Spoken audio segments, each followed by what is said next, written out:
Well, don't believe me then. But as far as I'm concerned, it were a dead duck a fortnight ago. 46. I think he's got a point there. What do you say, Mr. Wilton? Sorry, I wasn't listening. Well, he should have been.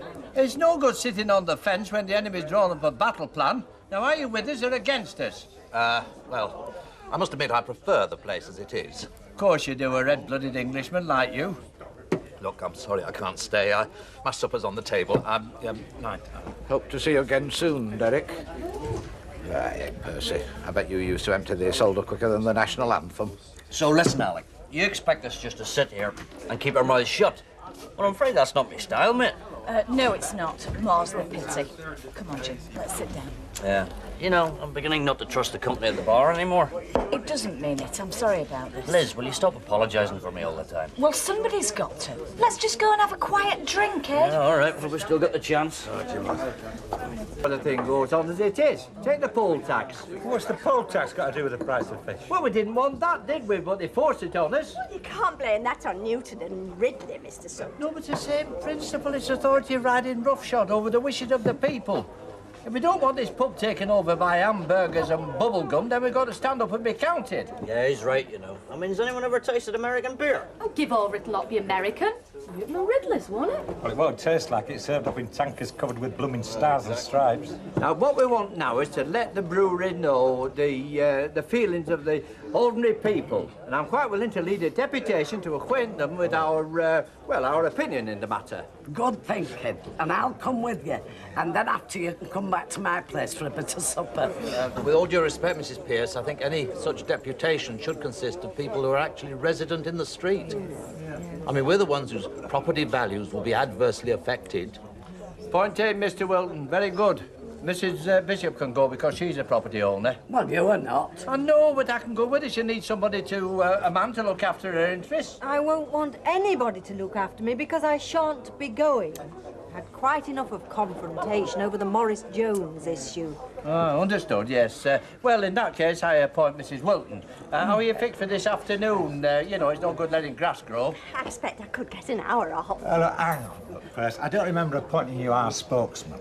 Look, what we need is someone who looks as though they carry a bit of clout. Well, why don't you go, love? Well, I would, but I'm booked all day. Well, I mean, there is another obvious choice. Oh, I can't go, Mavis. I'm due in Bolton at 2:30. I didn't mean you, Derek. I meant Mr. McDonald. Me? Oh, no, sure, I'm only a new fella in town. Well, that doesn't matter. Mavis is right. You'd be an excellent representative. Don't you think so, Alf? Oh, it's no use asking me. I don't live round here anymore, do I? Exactly. But I do. And I did start the whole enterprise. All right, look, we'll put it to the vote. Now, all those in favour of Percy putting our case to the brewery? Yeah, right. All those in favour of Jim? You've got to vote too, you know. It concerns you. Oh, well, what the heck. In for a penny, in for a pound. Carry. Well, then it looks as if we've been elected to sally forth into the fray, Mr. MacDonald. Well, if we're to be partners in crime, Mavis, you better call me Jim. Jim.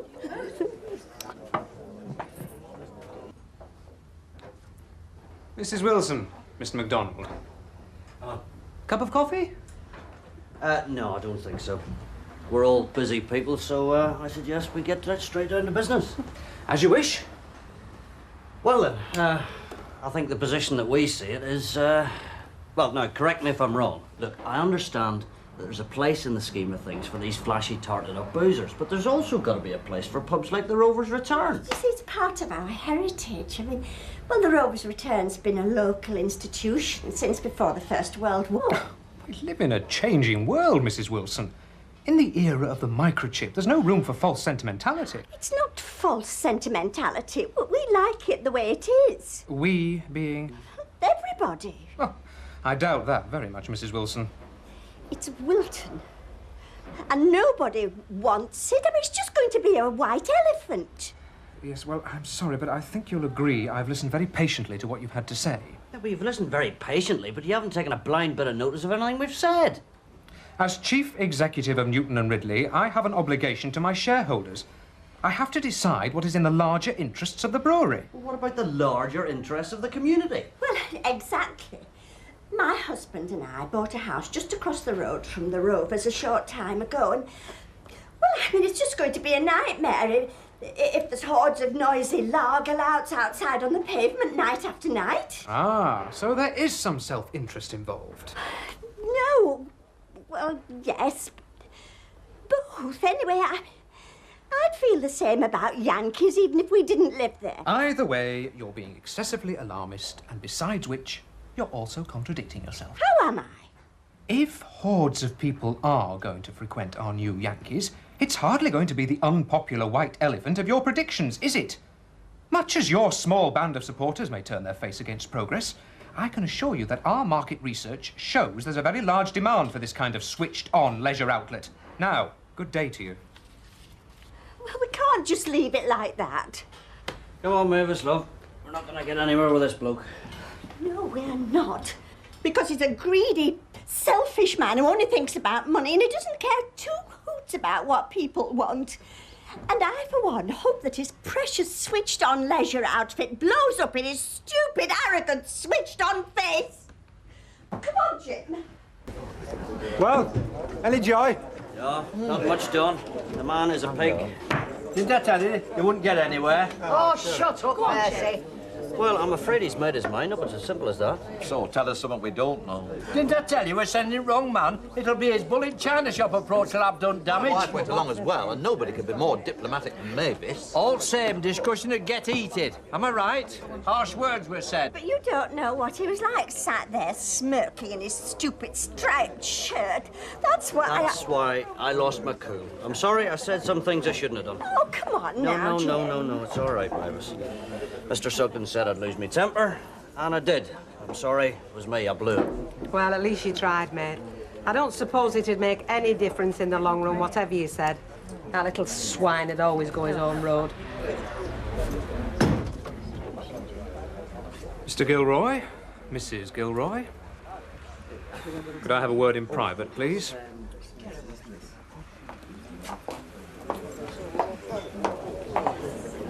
Thank you. A man is never too old to learn from his mistakes. Mistakes. A big man is never too proud to take a bit of guidance. Guidance. Echoes bad in here today. You see, you've been too soft with the brewery. They don't respect you for it. I mean, that deputation you sent, our friend here and Mrs. Wilton. Look, Mr. Sugden, if you think you could do better, then fair enough. Mrs. Wilton was your mistake. Well, I said that. You see, your enemy, in this case the brewery, will weigh up the calibre of your troops. Now they'll have put you down as a pushover. A pushover. He's got a point there, you know. I mean, you played everything wrong, if you ask me. I didn't ask anybody. Listen, Alec, can I tell you where you went wrong? Where I went wrong was coming in the licence trade in the first place. I should have stuck to my original idea. Tropical fish. Fish? He won't be told. You just can't help some people. What was your idea? Close the pub down, bar the doors. What have you got to lose? Naught, except a few mindering customers. Right, that's it. Can I have your attention, ladies and gentlemen, please? The lady wife and myself have decided to take protest action against the brewery's treatment of our good selves. So, until we get definite pledges, including keeping this pub the way its customers want it... Well said. We're shutting the pub down and barring the doors. Now you're talking. Aye, dead on, Alec. That is a cracking idea. You could get a fair bit of publicity out of that, you know. Well, what are you all standing there for? Sup up and clear off. Eh? You what? You mean this minute? Right now? Yes, you've got it. Now, can I have your glasses, ladies and gentlemen, please? Come on, Alec. What are you talking about, Alec? And the radio. Which one? Oh, all of them. Weatherfield, Piccadilly, the lot. Told them straight. Were they interested? Well, it's hard to say. The Gazette said they'd send somebody round, but nobody's showed up yet. But I'll make it plain, you know. I'm a reasonable man. I'm willing to compromise. I've nothing against Nigel Ridley personally. I have. He's trying to get me out of my home. Hang on a minute. If a reporter does turn up, how's he going to get in? Oh, don't you worry about that, Mike. Percy will sort him out. He's outside. He keeps marching up to the corner and back. Shall we have him in for a drink? Some workers like, no. Hardened drinkers only, isn't it? Well, you know what he's like. He'll stand here warming half a mouth, telling me where I'm going wrong. Oh, it doesn't seem right, though. Us in here and him outside on guard? No, he loves it. Loves it, old soldier like him. We're doing him a favour.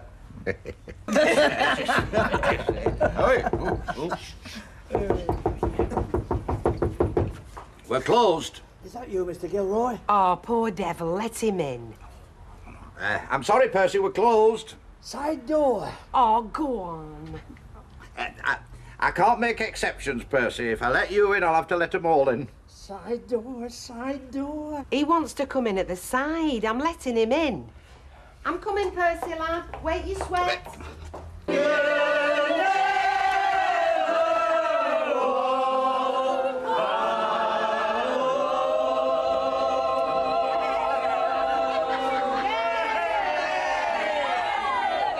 the house, Michael. Like it is for everybody tonight. Well, just the first drink. What are you whispering for? Well, there's no point in over-advertising, is there? I'm surprised at Alec. I thought he would have snatched the brewery's hand off, made a bomb, ride a cow pony if necessary. Well, maybe he would have once. Maybe I would. I know they say a challenge can keep you young, but it can also kill you off, PDQ. And anyway, I like to be the attraction round here, not the surrounding. Yeah, Jim. No, this is my treat, Dom. Unless you insist, of course. Oh, fat chance of that. I wish I'd have known before we ordered. I'd have had a double brandy. Oh, didn't I say the first drink was free? It must have slipped my mind. Oh, do you think we took up arms on his behalf? Well, he'll never change, will he? Hey, listen, Don, I'd rather have a tight-fisted landlord any day than a Wild West boozer down the end of the Me street. too. But why does money have to be the be-all and end-all to these business folk, eh? Why can't they settle for a decent living like the ordinary workers do? Eh? Because ordinary workers have to be satisfied. Businessmen don't. Listen, you can swap it round, nothing will change. Oh, come on, no politics. Listen, let's come on, we're here to enjoy yourselves. Yeah. Not politics. My point. Come on. Sweet cherry. Hiya. Have you had a good day? Yeah, I've been rushed off my feet since I started this morning. I know the feeling. The boys in? Yeah, they're upstairs. Right, I'll just go and have a wash then. Jim, Yeah? there's something you ought to know. Oh, yeah, what about? The boys. Well, Andy, really. He was kept in late after school tonight. Well, I'm sure he deserved it, love. Oh, yeah, he did. Well, whatever he did, he'll not be in such a hurry to do again then, will he? What did he do? Well, that's just it. I'm afraid it's not only at school where there are likely to be repercussions. I've got to hand it to you, Audrey. I mean, talk about tactics. Well, good luck to her, that's what I say. I don't hold with men keeping secrets from their wives. Jim don't keep any from me. Well, at least I don't think he does.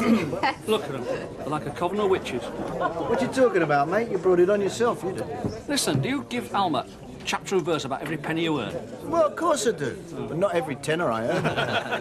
What about you, Sarge? Well, the trouble is in the army, your wages are an open book. But now I'm in Civvy Street, well... Forget it, mate. You'll get away with nothing. Listen, they are born programmed to probe. That's why they've got such long hair, to cover the quivering little antennae.